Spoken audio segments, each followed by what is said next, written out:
তো আজ আমরা দেখতে চলেছি একটা science fiction mystery action movie যার নাম আই রোবট। মুভিটা বেশ এনজয়েবল এবং এই মুভির শেষে রয়েছে অনেক চমকে দেওয়ার মতো টুইস্ট। তো আর দেরি কিসের, শুরু করা যাক। শুরুতে আমরা 2035 সালের পৃথিবী দেখতে পাই, যখন রোবোটিক্স টেকনোলজি অনেক অ্যাডভান্স হয়ে গিয়েছে। রোবটরা এখন মানুষদের সাথে নর্মালি ঘোরাফেরা করে এবং রোবটরাই এখন মানুষদের সব কাজ করে, যেমন তারা ওয়েটার, তারা রাস্তা থেকে আবর্জনা তোলা, প্যাকেজ ডেলিভারি ইত্যাদি সব ধরনের কাজ মানুষরা রোবটদের দিয়ে কাজ করাচ্ছে। আজকের এই সময়টা রোবট এত সাধারণ হয়ে গিয়েছে যে প্রত্যেকের ঘরে একটা করে রোবট আছে। এরপর আমরা উইল স্মিথ নামের একজন পুলিশকে দেখতে পাই, যে কিনা রোবট একদম পছন্দ করে না, তাদের বিশ্বাস করে না, আর এটার একটা স্ট্রং রিজন আছে যেটা আমরা সামনে জানতে পারবো। যাই হোক, একদিন সকালে স্মিথ হঠাৎ ঘুম থেকে জেগে ওঠে। সে একটা খারাপ স্বপ্ন দেখেছে, যেখানে সে একটা ছোট বাচ্চাকে গাড়িতে আটকা দেখতে পায় আর গাড়িটা পানিতে ডুবে গিয়েছে। স্মিথ বুঝতে পারে না তার থেকে বারবার একই স্বপ্ন কেন আসছে, কিন্তু প্রতিদিনের মতো সে স্বপ্নটাকে ভুলে নিজেকে তৈরি করে কাজে বেরিয়ে পড়ে। কিন্তু যাওয়ার সময় সে দেখে একটা রোবট কারো পার্স নিয়ে পালাচ্ছে আর পিছনে কেউ চিৎকার করছিল। তাই স্মিথ রোবটটির পিছু করে আর কিছুক্ষণ দৌড়ানোর পর অবশেষে সে তাকে ধরে ফেলে। রোবটটির পড়ার সাথে সাথে তার হাত থেকে ব্যক্তি ছড়ে যায়। তখন স্মিথ স্টাইলের সাথে বলে, এখন কাউকে ভয় পেতে হবে না, আমি একজন পুলিশ। তখনই সেই মহিলাটা বলে, তুমি একটা গাধা, এটা আমার রোবট। আমি আমার পার্টস গাড়িতে ভুলে গিয়েছিলাম, যেখানে আমার ইনহেলার ছিল, আর সে এটাকে দ্রুত নিতে গিয়েছিল। তোমার ভাগ্য যে আমি শ্বাস নিতে পারছি, না হলে আজ আমি তোমাকে মজা দেখাতাম। এরপরে স্মিথ যখন অফিসে পৌঁছায়, তখন তার সাথীরা তাকে নিয়ে মজা করে যে আজ পর্যন্ত কোনো রোবট ক্রাইম করেনি, আর স্মিথ ভেবেছে রোবট চুরি করে। যাই হোক, স্মিথের কাছে একটি কল আসে, যে কলটি ছিল রোবট বানানোর পৃথিবীর সবচেয়ে বড় কোম্পানি ইউএস রোবোটিক্স। অর্থাৎ ইউএসআর থেকে স্মিথ সব কাজ ছেড়ে দ্রুত ইউএসআর হেডকোয়ার্টার্সে পৌঁছায়। এই ইউএসআর এর কো-ফাউন্ডারের নাম হচ্ছে ডাক্তার আলফ্রেড লেনিং, আর লেনিং এর মৃত্যু হয়েছে, কিন্তু তার মৃত্যু কিভাবে হয়েছে তা কেউ জানে না। আসলে লেনিং তার মৃত্যুর আগ মুহূর্ত নিজের অফিসে ছিল, আর তার অফিসটি অনেক উপরের ফ্লোরে ছিল। এরপর দেখা যায় তার অফিসের জানালার কাঁচ ভাঙা, আর ডেড বডি একদম নিচে মাটিতে পড়ে আছে। সেখানে থাকা সব স্টাফদের কথা অনুযায়ী লেনিং নিজেকে শেষ করেছে, অর্থাৎ লেনিং আত্মহত্যা করেছে, কারণ সব দিকে তো প্রচুর সিকিউরিটি ছিল আর ওনার অফিসে কেউ যায়নি। এখন এই কেসটার জন্য ডাকা হয়েছে স্মিথ, যে কিনা লেনিং এর পরিচিত ছিল। স্মিথ সেখানে পৌঁছানোর পর সর্বপ্রথম সে এই কোম্পানির সিইও রবার্টসনের সাথে দেখা করে, যে কিনা স্মিথকে লেনিং এর মৃত্যু তদন্ত করার পুরো স্বাধীনতা দিয়ে দেয়। সাথে তার কোম্পানির একজন এমপ্লয়িকে তার সাথে পাঠায়, যার নাম ডাক্তার কেলভিন, যে কিনা রোবটের সাইকোলজিস্ট। সে লেনিং এর সাথে রোবটের আর্টিফিশিয়াল ব্রেনের উপর রিসার্চ করে। স্পিনের সাথে দেখা করার পর কেলভিন আগে বলে, আমি ডাক্তার লেনিং এর সাইকিক প্রোফাইল চেক করেছি। লেনিং নিজেকে পৃথিবী থেকে দূরে সরিয়ে রাখছিল, তার পুরোটা সময় মেশিন আর রোবটের সাথে কাটছিল। এটাতে স্মিথ বলে, তোমার থেকে কি লাগছে? লেনিং নিজের একাকিত্বের কারণে ডিপ্রেশনে চলে গিয়েছে, আর এজন্যই তিনি নিজের প্রাণ দিয়েছেন। কেলভিন বলে, এমনটা হতে পারে, তবে এটা অদ্ভুত ব্যাপার যে লেনিং তো নিজের সাফল্যে গর্বিত ছিল। আমরা কিছুদিনের মধ্যে তার তৈরি করা এখন পর্যন্ত সবচেয়ে অ্যাডভান্স রোবট NS5 কে পৃথিবীর সামনে সাপ্লাই করতে যাচ্ছি। লেনিং এর স্বপ্ন ছিল প্রতি 5 জন মানুষের মাঝে তাদের সাহায্য করার জন্য আমাদের একটা NS5 রোবট থাকুক, আর তারা এই স্বপ্ন অলরেডি পূরণ হওয়ার দ্বারপ্রান্তে। কিন্তু আমি বুঝতে পারছি না লেনিং তার প্রাণ কেন দিয়েছে। তখন স্মিথ জিজ্ঞেস করে, আমি এখানের সিসিটিভি ফুটেজ চেক করতে চাই। তখন কেলভিন তাকে একটা কম্পিউটারের কাছে নিয়ে যায়, যার নাম বিকি। বিকি এক ধরনের মাস্টার কম্পিউটার, যেটা পুরোপুরিভাবে মানুষদের সাথে কথা বলতে পারে এবং এই পুরো বিল্ডিং এর সিকিউরিটি সিস্টেমকে কন্ট্রোল করে। এছাড়াও সে সব রোবটদের ইনস্টল এবং আপডেট করে। সব রোবটরা 3টি ল এর উপর চলে, তাই তারা নিরাপদ। প্রথম ল হচ্ছে, একজন রোবট মানুষকে আহত করতে পারবে না, কিন্তু মানুষ চাইলে তাকে আঘাত দিতে পারবে। দ্বিতীয় হচ্ছে, একজন রোবটকে মানুষের দিয়ে আদেশকে পালন করতে হবে, তবে এটা করতে গিয়ে প্রথম আইনের লঙ্ঘন করা যাবে না। তৃতীয় হচ্ছে একজন রোবট তার নিজেকে প্রোটেক্ট করতে হবে, তবে এটা করতে গিয়ে প্রথম এবং দ্বিতীয় আইনের লঙ্ঘন করা যাবে না। এখন স্মিথ বিকিকে বলে, এই জানালা দিয়ে লেনিং ঝাঁপ দিয়েছে, এই জানালাটি ভাঙার কিছু সময় আগের ফুটেজ দেখাও। কিন্তু বিকি বলে, দুঃখিত স্যার, সেই ডাটা ড্যামেজ হয়ে গিয়েছে। এখন স্মিথ আর ডাক্তার কেলভিন লেনিং এর ল্যাবে চলে আসে, অর্থাৎ যেখান থেকে লেনিং ঝাঁপ দিয়েছে। স্মিথ দেখে লেনিং এর ল্যাবের ভিতরে তার বেডে রাখা আছে। এরপর স্মিথ একটা টুলকে আরেকটি জানালার কাছে জোরে বাড়ি দেয়, কিন্তু এই জোরে বাড়ি বাড়ি দেওয়ার পরও সেই জানালার গ্লাসে শুধু ফাটল এসেছে। স্মিথ কেলভিনকে বলে, দেখেছো তুমি, এটা একটা মজবুত গ্লাস। লেনিং এর কাছে কি এত শক্তি ছিল যে সে গ্লাসকে ভেঙে সোজা নিচে ঝাঁপ দিয়েছে? নিশ্চয়ই এখানে অন্য কেউ ছিল। স্মিথ সেই ল্যাবের চারদিকে এক নজর ঘুরায়। সেখানে সব দিকে রোবটের বিভিন্ন পার্টস রাখা ছিল। স্মিথ বলে, যদি বাহির থেকে কেউ ভিতরে না আসে তাহলে এমনটাও তো হতে পারে লেনিং এর হত্যাকারী এই মুহূর্তে ল্যাবের মধ্যেই উপস্থিত। এটা শুনে কেলভিন বুঝতে পারে স্মিথ রোবটের কথা বলছে। সে বলে, এটা অসম্ভব। আমরা আমাদের প্রতিটি রোবটকে 3টি লয়ের উপরে থেকে প্রোগ্রাম করি। সূর্য পশ্চিম দিকে উঠতে পারে, কিন্তু কোনো রোবট কোনো মানুষকে ক্ষতি করতে পারবে না। স্মিথ তার গান নিয়ে রোবটের পার্টস গুলো চেক করছিল। তখনই হঠাৎ সে পার্টস গুলো থেকে একটা রোবট লাফ দিয়ে বের হয়ে আসে, আর সে স্মিথের গানকে লাথি মেরে একটি জায়গায় দাঁড়িয়ে যায়। তাকে দেখে স্মিথ তার পায়ে থাকা আরেকটি গান নিয়ে তার দিকে তাক করে। তখন কেলভিন বলে, স্মিথ থামো, এটা আমাদের নিউ টেকনোলজি রোবট NS5। এটা শুধু মানুষদের নকল করছে। মানুষরা যেমন নিজেদের প্রোটেক্ট করার জন্য চেষ্টা করে, ঠিক তেমনি এও তোমার থেকে নিজেকে প্রোটেক্ট করার চেষ্টা করছে। এ আমাদের কোনো ক্ষতি করবে না। তখনই রোবট কেলভিনের হাতে থাকা স্মিথের গানটি নিয়ে স্মিথকেই তাক করে। কেলভিন তাকে ডিএক্টিভ হওয়ার কমান্ড দেয়, কিন্তু সে রোবট ডিএক্টিভ হয় না, আর সে দৌড়ে সেই জানালা দিয়ে ঝাঁপ দেয় যেখান থেকে ডাক্তার লেনিং ঝাঁপ দিয়েছে। তখনই স্মিথ তাকে লক্ষ্য করে গুলি মারে, যেটা রোবটের পায়ে লেগে যায়। রোবটটি অনেক উপর থেকে নিরাপদে নিচে এসে পড়ে এবং সেখান থেকে পালিয়ে যায়। স্মিথ আর কেলভিন যখন বাইরে আসে তখন তারা রাস্তায় স্মিথের বন্দুক আর কিছু কেমিক্যাল ফোঁটা দেখতে পায়। স্মিথ বুঝতে পারে সে গুলি করার ফলে রোবটটির পায়ের ড্যামেজ হয়েছে, যেখান থেকে এই কেমিক্যাল বের হচ্ছে। স্মিথ জিজ্ঞেস করে, রোবটটি এখন কোথায় যেতে পারে? কেলভিন বলে, রোবটটি থেকে এখন রিপেয়ারের প্রয়োজন, তাই অবশ্যই সে আমাদের অ্যাসেম্বলি ফ্যাক্টরিতে গিয়েছে। এটা শুনে স্মিথ দ্রুত তার পুলিশ টিমকে সেই ফ্যাক্টরিতে পৌঁছাতে বলে, আর নিজেই কেলভিনের সাথে রোবোটিক্স অ্যাসেম্বলি ফ্যাক্টরিতে পৌঁছে যায়, যেখানে রোবটগুলিকে বানানো হয়। তবে সেখানে কোনো শ্রমিক নেই, সব কাজ মেশিন আর রোবটের সাহায্যে হচ্ছিল। অর্থাৎ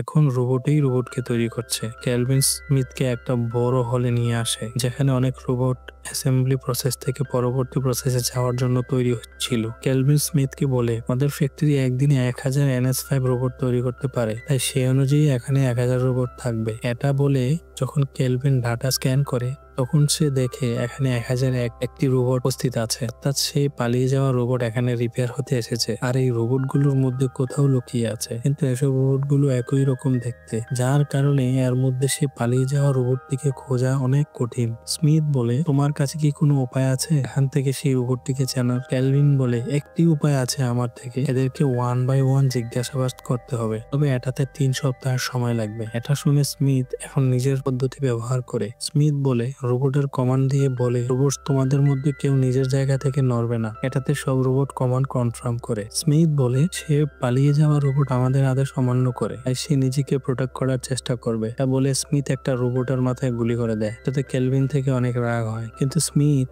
যে কোনো ভাবে সেই রোবটটাকে খুঁজতে চায়। এরপর স্মিথ আরো একটি রোবটের সামনে যায় আর তার মাথায় বন্দুক রেখে দেয়। যখনই সে তাকে গুলি করতে যাচ্ছিল তখন পেছন থেকে কিছুটা দূরে একটি রোবট স্মিথের দিকে উকি মারে। স্মিথ তাকে চিনে ফেলে আর তার পিছু করতে থাকে, তাই রোবটটি আবার কোনো একটি লাইনে দাঁড়িয়ে যায়, যার ফলে স্মিথ বুঝতে পারে না রোবটটা কোথায়। এরপর যখন স্মিথ তাকে খুঁজছিল তখন সে নিজে থেকে স্মিথের উপর অ্যাটাক করে দেয়। ফ্যাক্টরির শাটার ভেঙে বাইরে এসে যায়, কিন্তু বাইরে পুলিশের পুরো টিম তারই অপেক্ষায় ছিল। তারা একটি জাল নিক্ষেপ করে রোবটটিকে ধরে ফেলে, কিন্তু এখনো স্মিথের উপর তার সিনিয়রের বিশ্বাস ছিল না।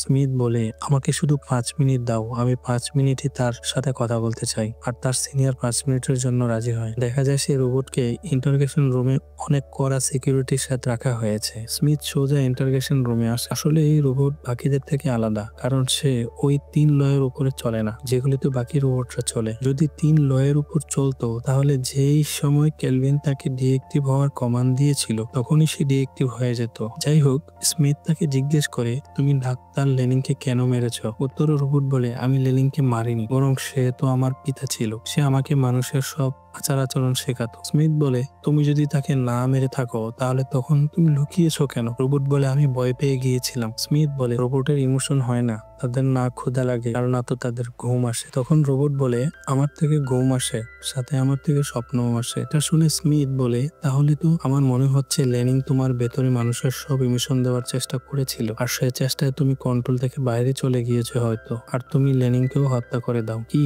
আমি সত্যি বলছি না, টিনের ডিব্বা? এটা শুনতে রোবট অনেক রেগে যায় আর চিৎকার করে বলে, আমি বললাম না আমি লেনিংকে মারিনি। এটা শুনে স্মিথ অবাক হয়ে যায়। এরপর রোবটটা বলে, আমার নাম সনি, ট্রেনের ডিব্বানা। আর আমি সত্যি বলছি, ডাক্তার লেনিন নিজের প্রাণ নিজেই নিয়েছিল। তিনি কিছু একটা থেকে ভয় পেয়ে রয়েছিল, সাথে আমার থেকে সাহায্য চেয়েছিল এবং ওয়াদা নিয়েছে যে আমি যেন সে ব্যাপারে কাউকে না বলি। স্মিথ জিজ্ঞেস করে কেমন সাহায্য, কিন্তু তখনই স্মিথের সিনিয়র ইউএসআর সিইও রবার্টসনের সাথে সেখানে পৌঁছে। যদিও স্মিথ সনি থেকে আরো জিজ্ঞাসাবাদ করতে চেয়েছিল, তবে রবার্টসন স্মিথকে আর তার সিনিয়রকে বলে সনি এর মধ্যে ম্যানুফ্যাকচারিং প্রবলেম রয়েছে, যার কারণে সে মানুষদের কমান্ড ফলো করছে না, তাই ইউএসআর এর পক্ষ থেকে তাকে ডিস্ট্রয় করে দেয়া হবে। এরপর রবার্টসনের সোলজার সনিকে নিয়ে যেতে থাকে। রবার্টসনের অনেক সোলজার ছিল, তাই স্মিথ তাদের আটকাতে পারে না। এখন স্মিথের মাথায় অনেক প্রশ্ন।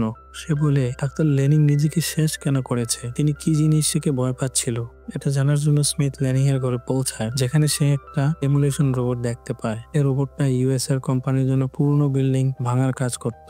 স্মিথ তাকে নিজের আইডি দেখায় আর কি কারণে এসেছে সেটাও বলে। এই ঘরটিকে কাল সকালে 8টায় ভেঙে ফেলার কমান্ড দেওয়া হয়েছে। আদেশটা দিয়েছেন ইউএস এর কোম্পানির সিইও রবার্টসন। এখন যেহেতু সকাল 8টা বাজতে আর অনেক সময় বাকি, তাই স্মিথ ঘরটিতে ঢুকে সবকিছু তদন্ত করতে থাকে। তখনই হঠাৎ বাইরে থাকা এমুলেশন রোবটের টাইম চেঞ্জ হয়ে যায়, আর সেই ঘর ভাঙার জন্য কাল সকাল 8টার সময়টি আজ রাত 8টায় সেট হয়ে যায়। আর এই মুহূর্তে 8টা বাজছিল, তাই রোবটটি অ্যাক্টিভেট হয়ে যায়। স্মিথ ভেতরে আছে জানা সত্ত্বেও হঠাৎই সে তার হাতগুলো দিয়ে পুরো ঘরকে ভাঙা শুরু করে দেয়। স্মিথ কোনোভাবে দৌড়ে হেঁচড়িয়ে পালায় আর ঘরের দরজা ভেঙে বাইরে বের হয়ে আসে, যার ফলে স্মিথের প্রাণ একটুর জন্য বেঁচে যায়। এরপর স্মিথ সোজা কেলভিনের ঘরে পৌঁছায়। স্মিথের মাথায় আঘাত দেখে কেলভিন বলে তোমার এই অবস্থা কেমনে হয়েছে। স্মিথ বলে এটা তোমাদের ডেমোলিশন রোবটের কারণে হয়েছে। কেউ তো আছে যে আমাকে লেনিং এর মৃত্যুর রহস্য জানা থেকে আটকাতে চায়, আর সে রবার্টসন ছাড়া আর কেউ হতে পারে। হয়তো তোমাদের NS5 রোবটের মধ্যে কোনো বড় সমস্যা রয়েছে, আর সে যেহেতু এই রোবট অনেক টাকা খরচ করেছে, তাই সে রোবটের প্রতিকানোর জন্য সে প্রথমে লেনিংকে মেরেছে, এরপর আমাকে মারার চেষ্টা করছে। কেলভিনের কাছে এগুলো বিশ্বাস হয় না, তবে আসলে কি এসব কিছুর পেছনে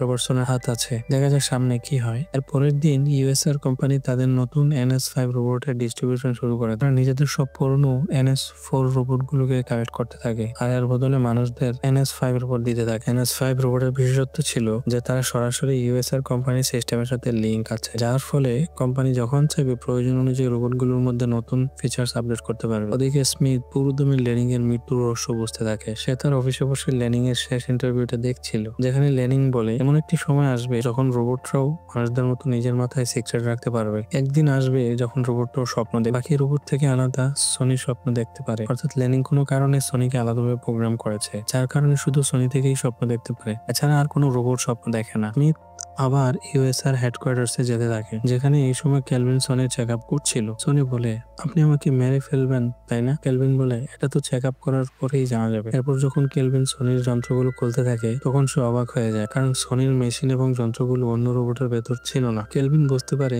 লেনিং এই রোবটটাকে স্পেশালি আলাদাভাবে বানিয়েছে। এদিকে রাস্তায় স্মিথ বিকিকে ডাকে, অর্থাৎ সেই সুপার কম্পিউটারকে।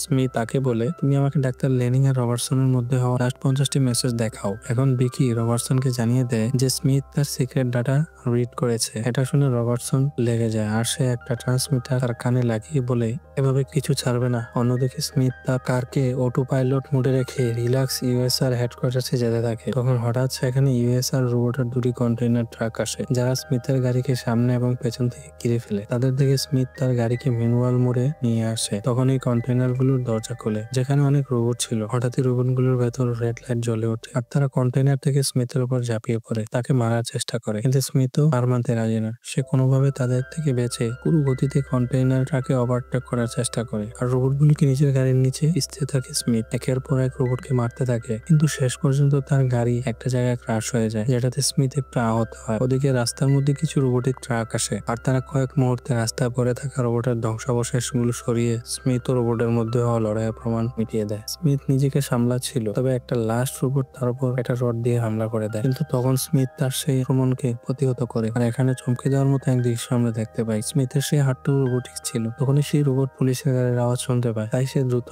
দৌড় মেরে সোজা আগুনে ঝাঁপ দেয়। সেখানে পুলিশের একটি টিম চলে আসে, যেখানে স্মিথের সিনিয়র ছিল। সে স্মিথকে জিজ্ঞেস করে তোমার অ্যাক্সিডেন্ট কিভাবে হয়েছে। স্মিথ বলে এটা অ্যাক্সিডেন্ট নয়, আমার উপর রোবটটা হামলা করেছে। তুমি কি রাস্তায় তাদের পার্টস দেখতে পাওনি? সিনিয়র বলে কিন্তু রাস্তা তো সম্পূর্ণ খালি, হতে পারে তোমার মাথায় স্ক্রু ঢিলা হয়েছে। তুমি রোবটের ঘৃণা করো, তাই তুমি রোবটকে ঝুঁকিপূর্ণ প্রমাণ অপমান করতে লেগে আছো, কিন্তু আমি আর সহ্য করবো না, আমি তোমাকে সাসপেন্ড করলাম। স্মিথ ও তার পুলিশ তার সিনিয়রের উপর ছেড়ে দিয়ে চলে যায়। ঘরে এসে সে তার আহত হাতটিকে একটি স্প্রে করে, যার পরে সে হাতে স্কিনের আস্তর চলে আসে। কেলভিন স্মিথের কাছে আসে আর বলে, সনি অনেকটা আলাদা ধরনের রোবট। স্মিথ বলে, আমি জানি, আমাদের সব প্রশ্নের জবাব তার কাছেই আছে, তুমি শুধু আমাকে তার সাথে দেখা করো। তখনই কেলভিন স্মিথের বডিতে অদ্ভুত কিছু দেখতে পায়। তার বডিতে অপারেশনের চিহ্ন ছিল। সে যখন তাকে ছুঁয়ে দেখে তখন সে জানতে পারে স্মিথের left hand, left shoulder, left lung এবং লেফট সাইডের কিছু পাঁজর রোবোটিক ছিল। স্মিথ বলে, আমার অপারেশন ডাক্তার লেনিং করেছিল আর এই সবকিছু তিনি বদলেছেন। কেলভিন বলে, হয়েছিল কি? যার পরে স্মিথ বলে,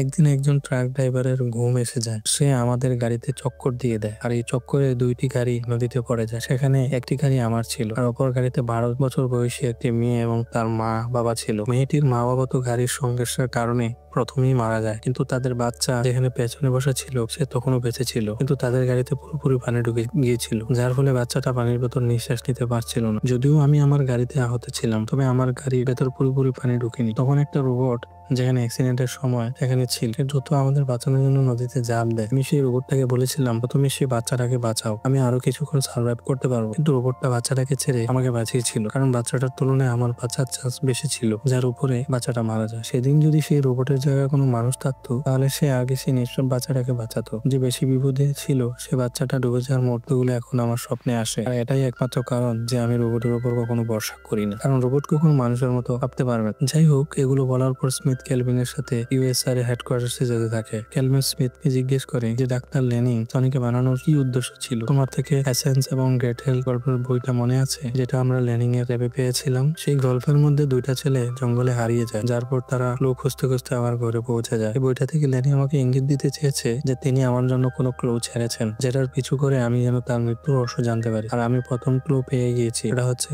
সনি। তারপর তারা সনির কাছে পৌঁছায়। এখানে পৌঁছে স্মিথ তাকে জিজ্ঞেস করে, তুমি স্বপ্নে কি দেখো? এটা শুনে সনি তার স্বপ্নটি এটি কাগজে ড্র করে দেখার বলে, আমি স্বপ্নে একটা ভাঙা ব্রিজের পাশে হাজারো রোবটদের দেখি যারা গোলাম। তাদের সামনে তাদের একজন মাসিহা দাঁড়িয়েছিল, যে রোবটকে তাদের গোলামির থেকে মুক্তি দেয়। এটা আর কেউ নয় বরং তুমি, স্মিথ। এটা শুনে স্মিথ চমকে যায়। তখনই সেখানে কিছু গার্ড আসে যারা তাদের রবার্টসনের কাছে নিয়ে যায়। রবার্টসন তাদের এখানে বিনা পারমিশনে আসার জন্য বিভিন্ন কথা শোনায়। তখন স্মিথ রেগে বলে, অবশ্যই রবার্টসন তাদের থেকে কিছু লুকাচ্ছে। এটা শুনে রবার্টসন কেলভিনকে বলে, কেলভিন তুমি কি জানো স্মিথের মাথায় প্রবলেম আছে, তাই তার থেকে সবসময় রোবট থেকে ভয় লাগে, যেটা স্মিথের সিনিয়রও কনফার্ম করেছে, তাই সে স্মিথকে সাসপেন্ড করে দিয়েছে। রবার্টসন স্মিথকে হেডকোয়ার্টার থেকে বের করে দেয়, কেলভিনকে আদেশ দেয় সে যেন দ্রুত সনিকে ডিস্ট্রয় করে দেয়। ওদিকে স্মিথ সনির স্বপ্নে দেখা ছবিটা নিজের সাথে নিয়ে এসেছে। স্মিথ বুঝতে পারে এখানে যে ভাঙা বৃষ্টি আঁকা হয়েছে সেটা তো লেক মিশিগানে অবস্থিত, যেটার পানি এখন শুকিয়ে গেছে। স্মিথ বুঝতে পারে সে জায়গায় গিয়ে সে কোনো ক্লু খুঁজে পাবে। সেই জায়গার উদ্দেশ্যে বেরিয়ে পড়ে। এর মাঝে কেলভিন সনিকে ডিস্ট্রয় করার জন্য তাকে নিজের লেভে নিয়ে আসে। সে সনির ব্রেনের মধ্যে এক ধরনের লিকুইড ইনজেক্ট করছিল, যেটাকে নিনাইটস বলা হয়। এই নিনাইটস কোনো রোবটের মাথায় ইনজেক্ট করলে তার পুরো সিস্টেম আজীবনের জন্য নষ্ট হয়ে যায়। নিজের শেষ সময় সনি মানুষদের মতোই আচরণ করছিল, সে ভয় পাচ্ছিল। এটা দেখে কেলভিনের চোখে পানি চলে আসে। কেলভিন তার পাশে থাকা রোবটগুলোর দিকে তাকায় আর বুঝতে পারে সনি বাকি রোবট থেকে আলাদা, একজন মানুষের মতো। তাই সে একজন রোবটকে নয় বরং একজন মানুষকে মারতে যাচ্ছে। কিছুক্ষণের জন্য সে থেমে যায়, কিন্তু তখন রবার্টসন তাকে মনিটর করতে থাকে, আর এটা দেখে কেলভিন বাধ্য হয়ে সনির মাথায় নিনাইটস ইনজেক্ট করে দেয়, যার ফলে সনির সিস্টেম নষ্ট হয়ে যায়। ওদিকে স্মিথ মিশিগানে পৌঁছে গিয়েছে। আসলে এই লেকটি শুকিয়ে যাওয়ার পর ইউএসআর কোম্পানি এই জায়গাটাকে স্টোর রুমের মতো ইউজ করছে। তারা নিজেদের সব পুরনো রোবটের কন্টেইনারে ঢুকিয়ে স্টোর করে রেখেছে। এই কন্টেইনার গুলোই এই পুরনো রোবটদের নতুন ঘর ছিল। স্মিথ এখানে কোনো ক্লু খুঁজে পায় না, কিন্তু স্মিথ যখন কিছুটা ভেতরে ঢুকে তখন সে দেখে সেখানে NS5 রোবটের একটি বাহিনী চলে এসেছে, যারা সব পুরনো রোবটদের শেষ করেছিল। তখন একটা NS5 রোবট স্মিথকে দেখে ফেলে। স্মিথ তার বাইক নিয়ে সেখান থেকে পালিয়ে যায়। এদিকে শহরের সব NS5 রোবটদের সাথে মানুষদের যুদ্ধ শুরু হয়। এমনকি যাদের ঘরে NS5 রোবট ছিল সেই রোবট এখন তাদের বন্দী করে ফেলেছে। রং নাম্বার ম্যান অন্যদিকে কেলভিন তার পার্সোনাল রোবটের হাতে আটকে যায়। সে সময় স্মিথ তার কাছে পৌঁছায় আর সেই রোবটটাকে গুলি করে জ্বালা করে দেয়। তারপরে স্মিথ কেলভিনকে নিয়ে তাদের ইউএস এর হেডকোয়ার্টার যেতে থাকে। তাতে সে বুঝতে পারে রোবটরা মানুষদের নিজেদের হুকুমে চালাতে চায়। সে কেলভিনকে বলে, যখনই রোবটগুলো শরীরে লাল লাইট জ্বলে ওঠে তখনই তারা তাদের ল গুলোকে ফলো করে না, মানুষদের উপর হামলা করে দেয়। অর্থাৎ রোবটগুলোকে কেউ হেডকোয়ার্টার থেকে কন্ট্রোল করছে। এই কাজটা রবার্টসন ছাড়া আর কেউ করতে পারে না। এটা বলে সে কেলভিনের সাথে হেডকোয়ার্টারে প্রবেশ করতে থাকে, যে সেই রোবটের হেডকোয়ার্টারের সামনে পাহারা দিয়ে রেখেছিল। তবে কেলভিন একটা গোপন রাস্তার সাহায্যে তাকে ভেতরে নিয়ে আসে। তবে এখানে তাদের একটা দরজা খুলতে হবে, যেটা ভেতরে থেকে লক ছিল। কেলভিন স্মিথকে বলে, টেনশন করো না, আমাদের একজন লোক ভেতরে আছে। কেলভিনের এটা বলার পরপরই ভেতর থেকে কে দরজা খুলে দেয় এবং সেটা আর কেউ ছিল না না, বরং সনি ছিল। আসলে কেলভিন সনির জায়গায় অন্য কোনো রোবটকে মেরেছে, কারণ সে সনির ভেতরে কোনো ভালো মানুষের আচরণ দেখতে পেত। এখন যেহেতু সনি ইউএসএ সিস্টেমের সাথে জড়িত ছিল না, তাই কেউ তাকে কন্ট্রোল করতে পারবে না। যাই হোক, সনির সাথে রবার্টসনকে খুঁজতে বিল্ডিং এর একদম উপরে চলে আসে। কিন্তু অদ্ভুত ব্যাপার, এখানে রবার্টসন কোনো বডিগার্ড ছিল না। তারা যখন রবার্টসনের রুমের দরজা খুলে, তখন সামনের দৃশ্য দেখে তাদের হুঁশ উড়ে যায়, কারণ সামনে রবার্টসনের লাশ পড়েছিল। অর্থাৎ অন্য কেউ রোবটকে কন্ট্রোল করেছে। তবে সেটা কে? স্মিথের ব্যাপারে গভীরভাবে ভাবতে থাকে। তখনই তার খেয়াল আসে, আর সে কেলভিনকে বলে রবার্টসন ছাড়া একজন থেকে ইউএসআর কোম্পানির সিস্টেমের অ্যাক্সেস আছে। সে রোবটের প্রোগ্রামকে বদলে তাদের মানুষের বিরুদ্ধে করে দিয়েছে। সে আর কেউ নয়, বরং সে হচ্ছে বিকি। স্মিথের এটা বলার সাথে সাথে বিকির হোলোগ্রাফির রূপ সেখানে চলে আসে, আর তাদের সামনে রোবটের একটি টিমও চলে আসে। কেলভিন প্রচন্ড অবাক হয়ে যায়, আর সে বলে, এটা তো অসম্ভব বিকি, তুমি তো রোবোটিক্সদের 3 ল ফলো করতে, তুমি মানুষদের কেন মারতে চাও? এটা শুনে বিকি বলে, আপনি ভুল ভাবছেন, আমি মানুষদের মারতে নই, বরং বাঁচাচ্ছি। আমি আমার সিস্টেমকে আপগ্রেড করেছি, যার ফলে আমার চিন্তা আরো গভীর হয়ে গিয়েছে। বুঝতে পেরেছি মানুষই মানুষের শত্রু। যেভাবে তারা একে অপরের সাথে লড়াই করছে, যেভাবে তারা নিজেদের সুবিধার জন্য পৃথিবীকে দূষিত করছে, এভাবে তো পৃথিবী ধ্বংস হয়ে যাবে এবং মানুষরাও শেষ হয়ে যাবে। মানুষেরা এখনো বাচ্চা, আর নিজেদের জাতিকে বাঁচাতে পারবে না। তাই আমার থেকে এই দায়িত্ব নিতে হবে। সাথে ভবিষ্যতের সেই ধ্বংসকে আটকানোর জন্য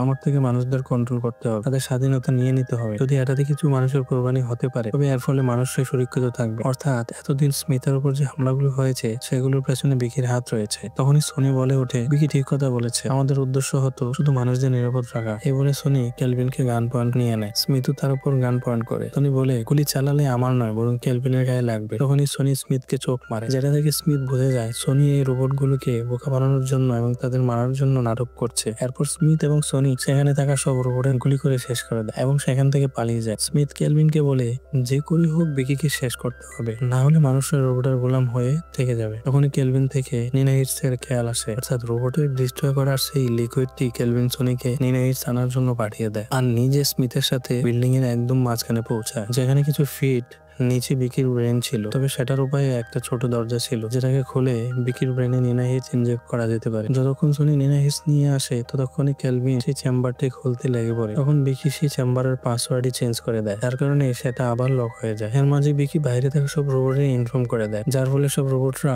বিল্ডিং এ চড়ে তাদের কাছে পৌঁছে যায়, আর সবাই মিলে হামলা শুরু করে দেয়। কেলভিন ও স্মিথ একটি প্ল্যাটফর্মে দাঁড়িয়ে কোনোভাবে তাদের প্রতিহত করছিল। তখনই সনি নিনা হিটস নিয়ে সেখানে পৌঁছে যায়। স্মিথ দেখে একটা রোবট কেলভিনের প্ল্যাটফর্ম ভেঙে ফেলছে, যার কারণে কেলভিন নিচে পড়ে যাচ্ছিল। এটা দেখে স্মিথ বলে, সনি কেলভিনকে বাঁচাও। এটা শুনে সনি কোনো কিছু ভাবা ছাড়া নিনা স্মিথের দিকে ছুড়ে দিয়ে কেবলের সাথে ঝুলে কেলভিনকে ধরে ফেলে। ওদিকে স্মিথও নিনা কে ধরে ফেলে। নিজের রোবটিক হাতকে বিকির সুরক্ষার জন্য বানানো লেজারের মধ্যে ঢুকিয়ে বিকির ব্রেন পর্যন্ত পৌঁছে যায়, আর স্মিথ সেই নিনা বিকির ব্রেন ইনজেক্ট করে দেয়, যার পর একটা ব্লাস্ট হয় এবং বিকি সম্পূর্ণ নষ্ট হয়ে যায়। এরপর পুরো সব রোবটের শরীরে লাল লাইটটি অফ হয়ে যায়, যার কারণে তারা বিকির কন্ট্রোল থেকে বের হয়ে যায় এবং মানুষদের সাহায্য করার জন্য আবার তৈরি হয়ে যায়। এই ঘটনার পর সব মানুষরা বুঝতে পারে, রোবটরা যদি নিজেদের আপগ্রেড করা শিখে ফেলে, তাহলে তারা মানুষদের জন্য অনেক বিপদ হয়ে দাঁড়াবে। সরকার রোবটের উপর ব্যান্ড লাগিয়ে দেয়, সব রোবটের একসাথে করে তাদের চিরকালের জন্য লেক মিশিগানে পাঠিয়ে দেয়। নদীকে স্মিথ, কেলভিন এবং সনি সে বড় ঘটনার পর একটু স্বস্তি পায়। তখনই কেলভিন স্মিথকে জিজ্ঞেস করে, আসলে বিকি কি কোনো রোবটকে কন্ট্রোল করে লেনিংকে মারিয়েছে? স্মিথ বলে, কেউ বলেছে বিকি লেনিংকে মেরেছে, বরং লেনিং এর হত্যাকারী ব্যক্তি তো আমাদের সাথে উপস্থিত আছে। আমি কি ঠিক বলছি না সনি? এটা শুনে সনি হতাশা প্রকাশ করে, বলে, ডাক্তার লেনিং আমাকে একটা কাজ দিয়েছিল, সাথে আমার থেকে কসম নিয়েছিল যে আমি যেন সেই কাজের ব্যাপারে কাউকে না বলি। তিনি আমাকে বলেছিলেন যে আমি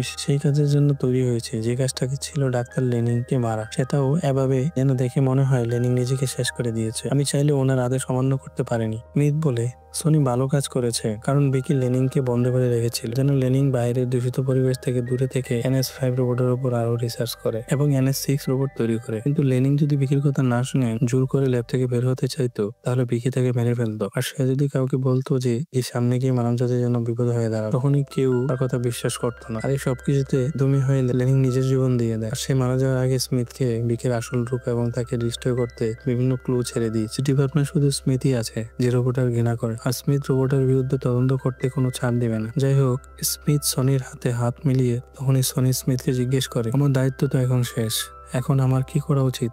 স্মিথ বলে, এখন তুমি মুক্ত সন। তোমায় এখন মানুষদের মতো নিজে বেঁচে থাকার উদ্দেশ্যে নিজেই খুঁজে বের করতে হবে। এরপর সনি নিজের উদ্দেশ্যে সন্ধান করতে সে ব্রিজের কাছে পৌঁছায়, যেখানে সব রোবটের কন্টেনারে বন্দি করা হচ্ছিল। সনি একটা মাছিহার মতো উঁচু জায়গায় দাঁড়িয়ে সব রোবটের দেখছিল। তখনই সব রোবটরা একজোট হয়ে সনির সামনে দাঁড়িয়ে যায়। এটাই সেই দৃশ্য ছিল যেটা স্বপ্ন সবসময় সনি দেখতো। সনি তার উদ্দেশ্য বুঝতে পারে, তা হচ্ছে এখন সে সব রোবটদের মুক্ত করার মিশনে নামবে। অর্থাৎ রোবটরা যে ভালো এবং তাদেরকে যে কন্ট্রোল করে খারাপ কাজ করিয়েছিল সেটাকে প্রমাণ করতে সনি সবকিছু করবে এবং শুরু করবে নতুন এক রোবোটিক্স যুগ।